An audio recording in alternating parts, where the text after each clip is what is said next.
नमस्कार साथियों, welcome to नाम नॉलेज हब। कैसे हैं आप लोग? आशा करते हैं अच्छे होंगे और आपकी तैयारी शानदार तरीके से चल रही होगी। तो साथियों, आज के इस वीडियो में हम लोग मोस्ट रिकमेंडेड चैप्टर जो आपका है स्थानीय स्वशासन, जिसके अंतर्गत पंचायती राज व्यवस्था और उसके बाद नगर पालिका, बिहार पंचायती राज अधिनियम 2006, तमाम जानकारी आपको इस वीडियो में मिलने वाली है। एक एक पॉइंट आपके एग्जाम पॉइंट ऑफ व्यू से काफ़ी ही महत्वपूर्ण होने वाला है। इस वीडियो को शुरू से लेकर लास्ट तक जरूर देखिएगा, सारे डाउट आपके क्लियर हो जाएंगे।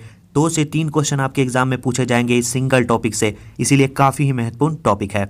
और आपको पता ही है कि एग्जाम का डेट फाइनली आ गया है कि 23-24 को ही आपका एग्जाम कंडक्ट होने वाला है। तो 23-24 के लिए पूरी तरह से तैयार रहें, आपका एग्जाम होने जा रहा है। कुछ दिनों बाद एडमिट कार्ड जारी कर दिए जाएंगे, जिससे पता चल पाएगा कि आपका सेंटर कहाँ दिया गया है। ज़्यादा से ज़्यादा रिविजन करिए, प्रैक्टिस करिए, डेफिनेटली आप इस एग्जाम में अच्छा कर पाएंगे।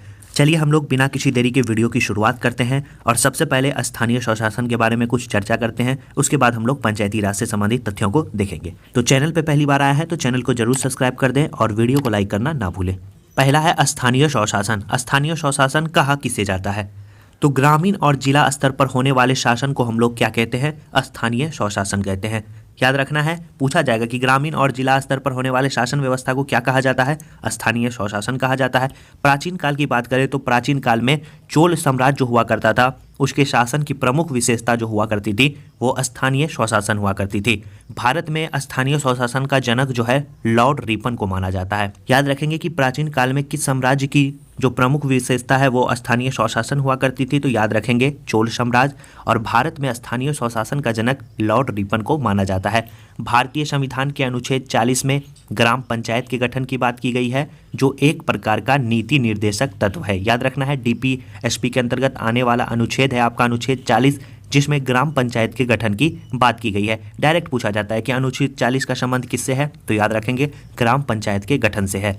अगला पॉइंट है, भारत के ग्रामीण क्षेत्र में विकास हो सके, इसको लेकर 2 अक्टूबर 1952 को सामुदायिक विकास कार्यक्रम की शुरुआत की गई तथा 1953 ईस्वी में राष्ट्रीय विस्तार सेवा कार्यक्रम की शुरुआत की गई। लेकिन यह दोनों संगठन अपने लक्ष्य को प्राप्त करने में असफल हो गया और इसकी असफलता की जांच हेतु तथा ग्रामीण क्षेत्रों में विकास को लेकर कौन से कदम उठाए जाए, इसलिए जो है जनवरी 1957 ईस्वी में बलवंत राय मेहता कमेटी का गठन किया गया था। याद रखें, कल आपको बताए थे कि सामुदायिक विकास कार्यक्रम जिसका सार था लोक भागीदारी, इसके अंतर्गत 5 सिद्धांत थे। ग्रामीण स्तर में सुधार कैसे हो सके, इसलिए सामुदायिक विकास कार्यक्रम चलाया गया। उसके बाद राष्ट्रीय विस्तार सेवा कार्यक्रम की शुरुआत की गई और ये दोनों जो है अपने लक्ष्य को प्राप्त करने में असफल रहा और इसकी असफलता के जांच हेतु तथा ग्रामीण क्षेत्रों में क्या क्या विकास के कदम उठाए जाए, इसलिए 1975 में बलवंत राय मेहता कमेटी का गठन किया गया था। मोस्ट इंपोर्टेंट है, याद रखेंगे, पूछा जाएगा कि सामुदायिक विकास कार्यक्रम की स्थापना कब की गई थी? 2 अक्टूबर 1952। राष्ट्रीय विस्तार सेवा बीपीएससी के एग्जाम में पूछा गया है, 1953 में इसकी स्थापना की गई थी और बलवंत राय मेहता कमेटी का गठन 1957 ईस्वी में किया गया था। अब जो अगला जो पॉइंट आता है वो आता है पंचायती राज। यहाँ से शुरू होता है, एक एक पॉइंट जो आपको बताएंगे वो डायरेक्ट वहाँ से एग्जाम में क्वेश्चन पूछे जाएंगे। इस कमेटी को पंचायती राज व्यवस्था का वास्तुकार या शिल्पी कहा जाता है। किस कमेटी को? बलवंत राय मेहता समिति को। इस कमेटी ने अपनी रिपोर्ट नवंबर 1957 में प्रस्तुत की तथा यह सिफारिश की कि पंचायती राज का गठन होना चाहिए। साथ साथ इन्होंने ये भी कहा कि इसका जो गठन होना चाहिए वो त्रिस्तरीय होना चाहिए, यानी 3 स्तर पे होना चाहिए। ग्राम स्तर पर ग्राम पंचायत होना चाहिए, ब्लॉक स्तर पर पंचायत समिति होना चाहिए, जिला स्तर पर जिला परिषद होना चाहिए। किसने कहा था? बलवंत राय मेहता समिति ने कहा था। बलवंत राय मेहता कमेटी की रिपोर्ट को राष्ट्रीय विकास परिषद ने 1958 ईस्वी में स्वीकार किया। जनवरी 1957 में जो है इसका गठन किया गया था। 1957 में यह प्रस्तुत की, सिफारिश की कि पंचायती राज का जो गठन होना चाहिए वो त्रिस्तरीय होना चाहिए और राष्ट्रीय विकास परिषद ने जो है इसे 1958 ईस्वी में स्वीकार किया। तत्पश्चात सर्वप्रथम पंचायती राज का उद्घाटन 2 अक्टूबर 1959 ईस्वी में राजस्थान के नागौर जिला में किया गया। तभी भारत के जो तत्कालीन प्रधानमंत्री थे वो कौन थे? जवाहरलाल नेहरू। याद रखेंगे, पूछा जाता है कि सर्वप्रथम पंचायती राज का उद्घाटन जो है वो कब किया गया था, तो 2 अक्टूबर 1959 ईस्वी को राजस्थान के नागौर जिला में किया गया। तभी भारत के तत्कालीन प्रधानमंत्री कौन थे? जवाहरलाल नेहरू। आशा करते हैं यहाँ तक आपको जानकारी समझ में आ गई होगी। चलिए आगे बढ़ते हैं। इसी के कुछ दिन बाद, 2 अक्टूबर के कुछ दिन बाद यानी लगभग 8 दिन बाद 11 अक्टूबर 1959 ईस्वी को आंध्र प्रदेश के महबूबनगर जिला में पंचायती राज का उद्घाटन किया गया। याद रखेंगे, पूछा जाता है कि राजस्थान के बाद किस राज्य में जो है पंचायती राज का उद्घाटन किया गया था, तो याद रखेंगे आंध्र प्रदेश के महबूबनगर जिला में जो है 11 अक्टूबर 1959 को पंचायती राज का उद्घाटन किया गया था। अब बात करते हैं पंचायती राज की कुछ समितियां जिन्होंने अपने अपने मत दिए कि किस प्रकार से पंचायती राज का विकास होना चाहिए। उसी में सबसे पहला आता है अशोक मेहता समिति। मोरारजी देसाई के जनता पार्टी द्वारा 1977 ईस्वी में अशोक मेहता कमेटी का गठन किया गया। इस कमेटी ने अपनी रिपोर्ट 19 ईस्वी में प्रस्तुत करते हुए निम्न सिफारिश की। इन्होंने कहा कि पंचायती राज जो व्यवस्था है वो 2 स्तरीय होना चाहिए। इससे पहले बलवंत राय मेहता कमेटी ने कहा कि त्रिस्तरीय होना चाहिए और अशोक मेहता समिति ने कहा कि पंचायती राज व्यवस्था जो है वो 2 स्तरीय होनी चाहिए। पंचायती राज व्यवस्था को संवैधानिक दर्जा देना चाहिए। पंचायती राज का चुनाव जो है वो दलगत होना चाहिए। ये अशोक मेहता कमेटी की कुछ सिफारिशें थी। इसके बाद नेक्स्ट कमेटी है GVK राव समिति। पूछा जाता है कि इनमें से कौन सा समिति पंचायती राज व्यवस्था से संबंधित है, तो आपको याद रखना है बलवंत राय मेहता कमेटी, अशोक मेहता कमेटी और उसके बाद GVK Rao committee, LM Singhvi committee, ये सभी का संबंध जो है पंचायती राज व्यवस्था से है। अब बात करते हैं GVK राय समिति ने क्या सिफारिश की। इस कमेटी के द्वारा निम्न प्रकार की सिफारिश की गई। इन्होंने भी जो है निम्न प्रकार की सिफारिशें की। इन्होंने कहा कि SC, ST, OBC महिला को पंचायती राज व्यवस्था में उचित प्रतिनिधित्व मिलना चाहिए। जिला स्तर पर जिला विकास आयुक्त की नियुक्ति होनी चाहिए। इस आयोग ने सत्ता के केंद्रीकरण को घातक बताते हुए सत्ता के विकेंद्रीकरण की बात की। किसने? GVK राव समिति ने। और SC, ST, OBC महिला को पंचायती राज व्यवस्था में उचित प्रतिनिधित्व मिलना चाहिए। इसकी सिफारिश किसके द्वारा की गई थी? GVK राव समिति के द्वारा की गई थी। इसके बाद जो नेक्स्ट कमेटी था वो था LM सिंघवी समिति। इस समिति का गठन 1986 ईस्वी में हुआ। इसने कहा कि पंचायती राज व्यवस्था को संवैधानिक दर्जा दिया जाना चाहिए और चुनाव जो है दलगत नहीं होने चाहिए। त्रिस्तरीय पंचायती राज व्यवस्था होनी चाहिए। यह आपको बलवंत राय मेहता कमेटी के द्वारा भी कहा गया था और LM सिंघवी कमेटी ने भी इस बात की चर्चा की कि पंचायती राज व्यवस्था जो है वो त्रिस्तरीय होना चाहिए और इसे संवैधानिक दर्जा भी मिलना चाहिए। और अंततः याद रखेंगे LM सिंघवी समिति के ही सिफारिश पे 73वें संविधान संशोधन के तहत पंचायती राज व्यवस्था को संवैधानिक दर्जा दिया गया। पूछा जाता है कि किस आयोग की सिफारिश पर 73वें संविधान संशोधन के तहत पंचायती राज व्यवस्था को संवैधानिक दर्जा दिया गया, तो याद रखेंगे वो समिति है आपका LM सिंघवी समिति।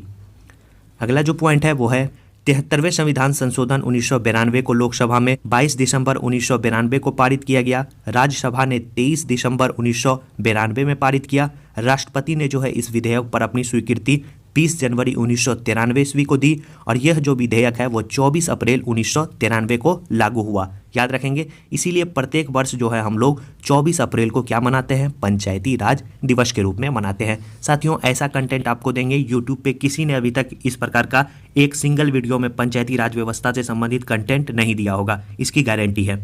अगर साथियों कंटेंट अच्छा लग रहा है, वीडियो अच्छा लग रहा है, वीडियो को लाइक करिएगा और सेशन खत्म होने के बाद इसे दोस्तों और ग्रुप में जरूर शेयर करिएगा। जब पंचायती राज व्यवस्था को संवैधानिक दर्जा दिया गया था तो उस समय भारत के जो प्रधानमंत्री थे वो कौन थे? PV नरसिम्हा राव। याद रखेंगे, पूछा जाता है कि जब पंचायती राज व्यवस्था को संवैधानिक दर्जा दिया गया तो तत्कालीन प्रधानमंत्री कौन थे? PV नरसिम्हा राव।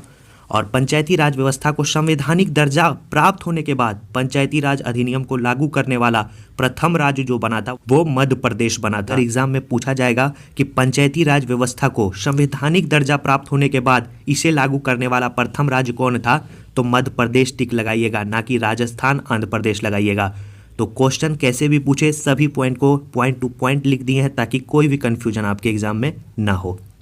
अगला पॉइंट है 73वें संविधान संशोधन 1992 द्वारा भारतीय संविधान के भाग 9 के अंतर्गत अनुच्छेद 243 क से 9 तथा 11वीं अनुसूची के तहत पंचायती राज व्यवस्था की गई। 11वीं अनुसूची में कुल 29 विषयों पर काम करने का अधिकार जो है पंचायती राज व्यवस्था को दिया गया, जिसमें 29 विषय आपको याद रखना जरूरी नहीं है। डायरेक्ट पूछा जाता है कि कितने विषयों पर काम करने का अधिकार पंचायती राज व्यवस्था को दिया गया, तो वो 29 विषय है। अगला पॉइंट है कि पंचायती राज व्यवस्था हेतु चुनाव लड़ने की न्यूनतम उम्र सीमा क्या होनी चाहिए? तो न्यूनतम उम्र सीमा जो है 21 वर्ष होनी चाहिए। ग्राम पंचायत की स्थापना महात्मा गांधी के दर्शन से जुड़ा है। काफ़ी बार एग्जाम में पूछा जाता है कि ग्राम पंचायत की जो स्थापना है किसके दर्शन से जुड़ा है? तो याद रखेंगे महात्मा गांधी के दर्शन से जुड़ा है। महात्मा गांधी के साथ साथ लाला लाजपत राय, दादा भाई नौरोजी, राजेंद्र प्रसाद जो थे वो स्थानीय स्वशासन के प्रबल समर्थक माने जाते हैं। अगर बात करें कि इसके विरोध में कौन थे, इसके विरोध में थे भीमराव अंबेडकर। ये स्थानीय स्वशासन के विरोध में थे। याद रखेंगे, पूछा जाता है कि इनमें से कौन स्थानीय स्वशासन के विरोधी थे, तो याद रखेंगे भीमराव अंबेडकर। जो समर्थक थे वो थे लाला लाजपत राय, दादा भाई नौरोजी, डॉक्टर राजेंद्र प्रसाद और महात्मा गांधी। वीडियो में आगे बढ़ने से पहले साथियों आपको एक बात बताना चाहते हैं। बिहार एसएससी थर्ड सीजीएल जो आपका क्विक नोट्स है उसके बारे में आपको बताना चाहते हैं। इसमें 75 से ज़्यादा टॉपिक को शामिल किया गया है, जैसा कि आप डिस्प्ले पे देख रहे होंगे।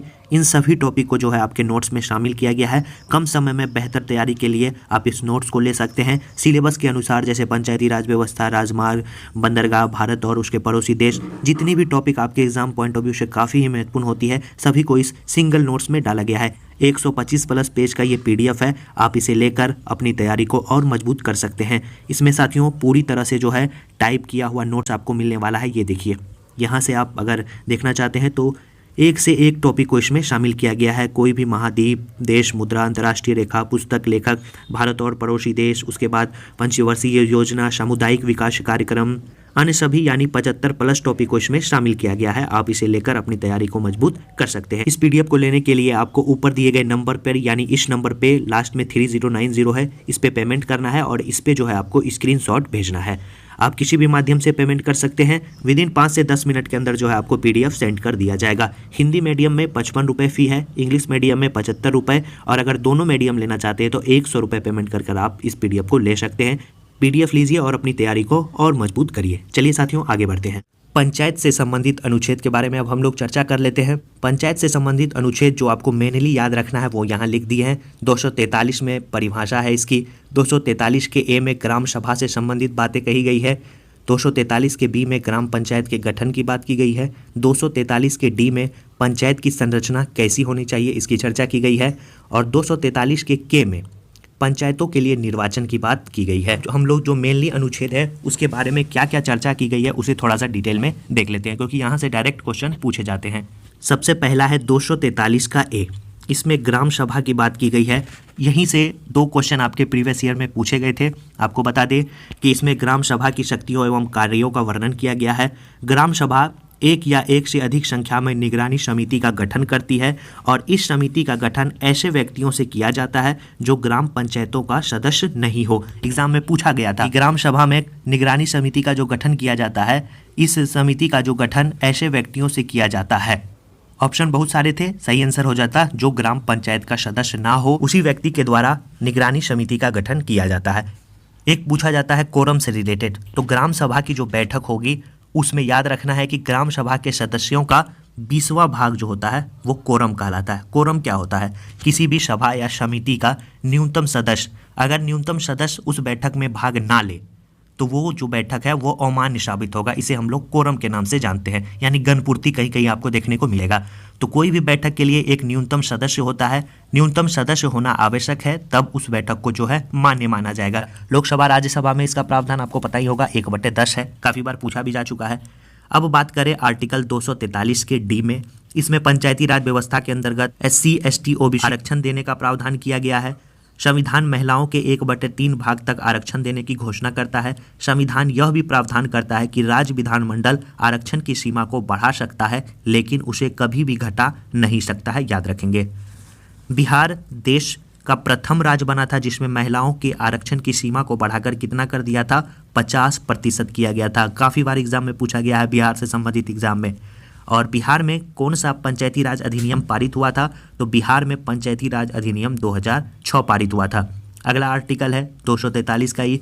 इस अनुच्छेद में पंचायत की अवधि, कार्यकाल के बारे में जानकारी मिलती है।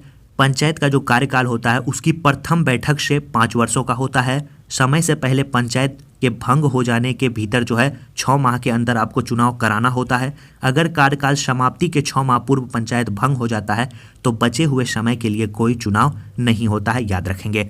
आपको सीधे भाषा में समझाए, अगर बात करें पंचायत का जो कार्यकाल होता है वो कब से स्टार्ट होता है? ग्राम पंचायत की प्रथम बैठक से जो है 5 वर्ष तक पंचायत का कार्यकाल होता है। अगर पंचायत भंग हो जाता है तो 6 माह के भीतर चुनाव होना आवश्यक होता है। अगर जैसे 5 साल पूरा होने वाला है, अगर 5 साल पूरा होने से 6 माह पहले जो है अगर पंचायत भंग हो गया, सिर्फ और सिर्फ 5 साल पूरने में 6 माह बचा हुआ है, तो कोई आपका चुनाव नहीं होगा, याद रखेंगे।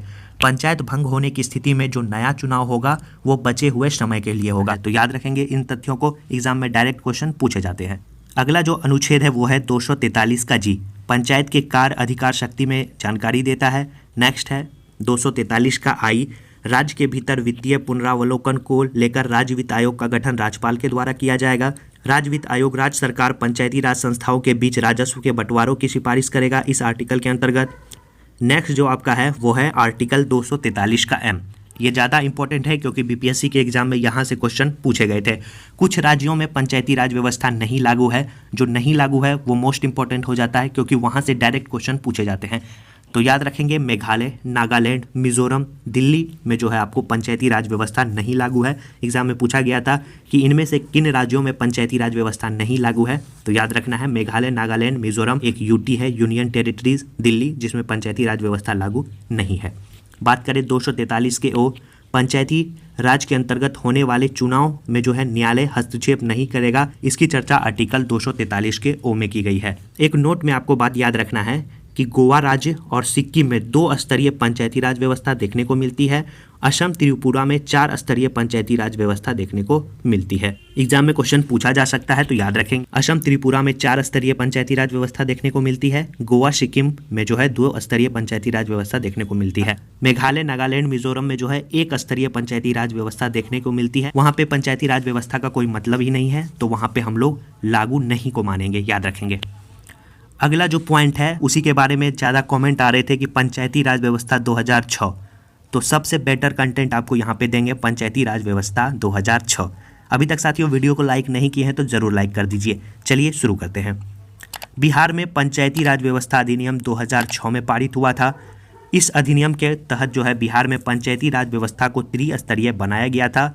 त्रिस्तरीय में ग्राम स्तर पर ग्राम पंचायत, बात करें ग्राम पंचायत की बिहार में संख्या कितनी है तो 8387 है। सब कुछ लिख दिए हैं ताकि किसी भी प्रकार से क्वेश्चन पूछे आप आसानी से उसे दे पाएं।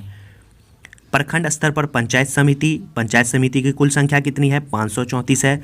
जिला स्तर पर जिला परिषद जिसकी संख्या 38 है। नेक्स्ट है बिहार पंचायती राज अधिनियम 2006, यह प्रावधान करता है कि ग्राम सभा की बैठक के बीच जो है 3 माह से अधिक का अंतर नहीं होना चाहिए। एग्जाम में पूछा जाता है कि बिहार पंचायती राज अधिनियम 2006 के अंतर्गत ग्राम सभा की बैठक के बीच जो है कितने समय का अंतराल होना चाहिए, तो 3 माह का अंतराल होना चाहिए, 3 माह से अधिक का अंतराल नहीं होना चाहिए। ग्राम पंचायत के बैठक की अध्यक्षता मुखिया के द्वारा किया जाता है। मुखिया को हटाने हेतु ग्राम पंचायत में अविश्वास प्रस्ताव लाया जाता है जिसकी अध्यक्षता जिला पंचायत पदाधिकारी के द्वारा किया जाता है। ग्राम पंचायत के सदस्य जो होते हैं वो अपना त्यागपत्र किसे देंगे, मुखिया को देंगे। याद रखेंगे, पूछा जाता है कि ग्राम पंचायत के सदस्य अपना त्यागपत्र किसे देंगे, तो मुखिया को देंगे। और मुखिया जो है वो अपना त्यागपत्र किसे देगा, मुखिया जो अपना त्यागपत्र है याद रखेंगे जिला पंचायत पदाधिकारी को देगा। और एक बात आपको याद रखना है कि ग्राम पंचायत का कोई सदस्य जो है हस्तलिखित अनुमोदन मुखिया को समर्पित कर अपना त्यागपत्र दे सकता है। आवेदन के समर्पित करने के 7 दिन बाद जो है यह पत्र प्रभावी माना जाएगा। पूछा गया है प्रीवियस ईयर में, VVI लगा ले, कितने दिनों बाद प्रभावी माना जाएगा, तो 7 दिनों बाद प्रभावी माना जाएगा। मुखिया, सरपंच, उप सरपंच अपना त्यागपत्र किसे देगा, जिला पंचायत पदाधिकारी को देगा।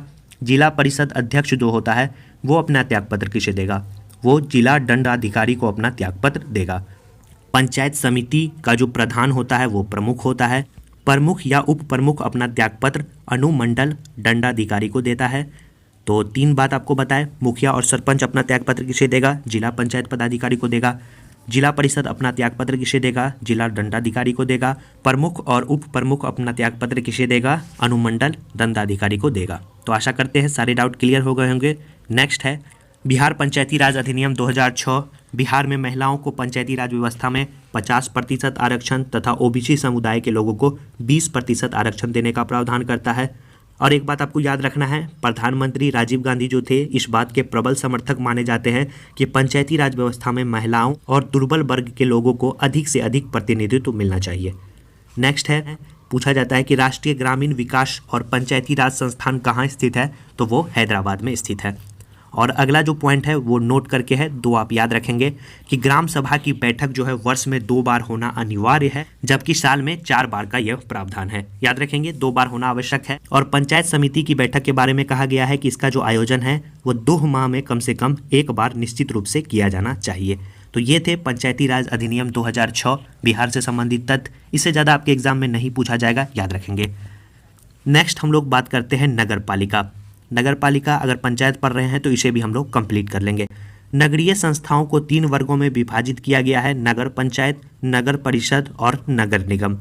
सर्वप्रथम नगर निगम की जो शुरुआत है, स्थापना है, वो मद्रास में 1688 ईस्वी में हुई थी। इसके बाद जो है 1726 ईस्वी में मुंबई और कोलकाता में नगर निगम की स्थापना हुई। 74वें संविधान संशोधन 1992 के तहत नगर पालिका को संवैधानिक दर्जा देते हुए संविधान में 12वीं अनुसूची तथा अनुच्छेद 243 के पी से 243 जी को जोड़ा गया। यह संविधान संशोधन 1 जून 1993 से लागू हुआ तथा इस संशोधन के अनिवार्य प्रावधान जो थे वो निम्न थे। नगर पालिका का चुनाव लड़ने के लिए न्यूनतम आयु जो होना चाहिए वो 21 वर्ष होना चाहिए। नगरीय संस्था का जो कार्यकाल है वो 5 वर्षों का होता है। विघटन होने पर 6 माह के भीतर जो है चुनाव कराना होता है। महिलाओं के 1/3 आरक्षण की बात की गई। आरक्षण बढ़ाने का जो अधिकार है वो कहा गया राज्य विधानमंडल को है। इसके बाद अनुसूचित जाति एवं अनुसूचित जनजाति को उसके जनसंख्या के अनुपात पे आरक्षण दिया जाना चाहिए। एक बात आपको याद रखना है कि अरुणाचल प्रदेश में 74वें संविधान संशोधन अधिनियम को लागू नहीं किया गया है, वहाँ पे यह लागू नहीं है, वहाँ नगर पालिका की व्यवस्था नहीं है, याद रखेंगे। जैसे आपको बताए थे कि कहाँ पे पंचायती राज व्यवस्था का प्रावधान नहीं है, याद रखेंगे कि अरुणाचल प्रदेश में जो है नगर पालिका अधिनियम लागू नहीं है, पूछा जाता है। बिहार के संदर्भ में देखा जाए तो बिहार में नगर पालिका अधिनियम 2007 में पारित हुआ था और बिहार में नगर पालिका को भी 3 स्तर में बांटा गया है, जिसमें नगर पंचायत, नगर परिषद और नगर निगम आता है। और हाल ही में आपको पता ही होगा चुनाव भी होने वाला है। नगर पंचायत की संख्या बिहार में 154 है, नगर परिषद की संख्या बिहार में 89 है और नगर निगम की संख्या बिहार में कितनी है, 19 है, याद रखेंगे। एक पूछा जाता है कि ग्राम सभा की जो बैठक बुलाई जाती है उसकी अध्यक्षता मुखिया के द्वारा की जाती है, आपको बताई। वो जो बैठक बुलाया जाता है नोटिस चिपकाकर बुलाया जाता है या गांव में जो है आपको ढोल पिटवाकर बुलाया जाता है कि ग्राम सभा की बैठक है, सभी को उपस्थित होना है। तो इस प्रकार से क्वेश्चन आपके एग्जाम में पूछे जाते हैं। तो आशा करते हैं सारे डाउट आपके क्लियर हो गए होंगे। नेक्स्ट वीडियो में हम लोग इससे संबंधित क्वेश्चन को भी देखेंगे। लगभग 20 से 25 क्वेश्चन होंगे, उससे बाहर आपके एग्जाम में क्वेश्चन नहीं पूछा जाएगा। वीडियो को 1-2 बार रिपीट कर लीजिएगा और साथियों नोट्स जरूर लीजिए, अंत समय में काफ़ी मदद करेगा। इन सभी तथ्यों को उसमें शामिल किया गया है। अगले वीडियो में हम लोग प्रमुख समितियां पढ़ेंगे, इसके बाद जो अन्य तथ्य हैं उसे भी हम लोग देखते हुए चलेंगे। एग्जाम तक अच्छा खासा आपका रिवीजन होने वाला है। चलिए मिलते हैं ऐसे ही शानदार वीडियो के साथ नेक्स्ट वीडियो में। वीडियो को लाइक, चैनल को सब्सक्राइब और दोस्तों और ग्रुप में ज़रूर शेयर कर दीजिएगा। धन्यवाद साथियों।